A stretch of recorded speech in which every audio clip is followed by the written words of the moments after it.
Hello, good everyone. You are welcome back. If today is your first time seeing my face, seeing my videos, you are highly welcome. In today's video, my people, we are going to be making this rice and plantain fufu. Now, wait till one make today. Now, be that one. I see that picture when I see for the beginning. Yes. Now, wait till one make today. Now, be that one. So you go believe say that one are rice and plantain fufu. So let's get into the video. As you all can see, I added a cup of rice in my bowl and I added hot water for a few minutes for it to be soaked. Okay, after that one, I wash the rice and I pour it in my blender, and here is the plantain we are going to be using. I use just only 2 plantain, depends of the quantity you want, guys. So this is what I want, so I cut it in a smaller size and I added it to my blender. So that is what we are doing here. We are going to be blending it and pour it in our pot to make the fufu. Okay, so guys, please, if you are trying this, make sure your blender is very strong. If not, hey, now is okay, now you go eat. So hey, now remember that rice when they eat that, and that rice have been a corn,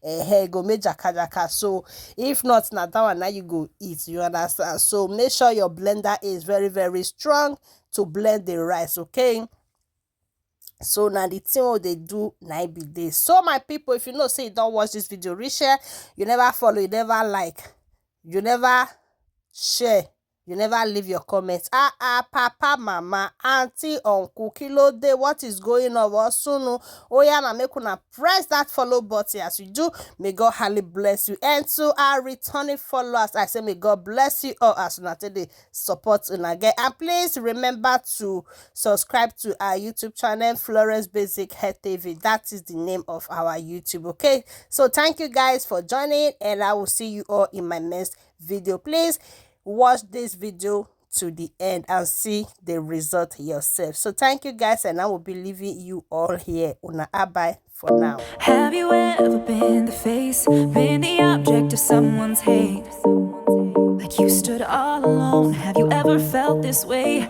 Have you ever been betrayed, labeled words you just can't say, suffered silently, wanting to be erased? There's a reason to believe again.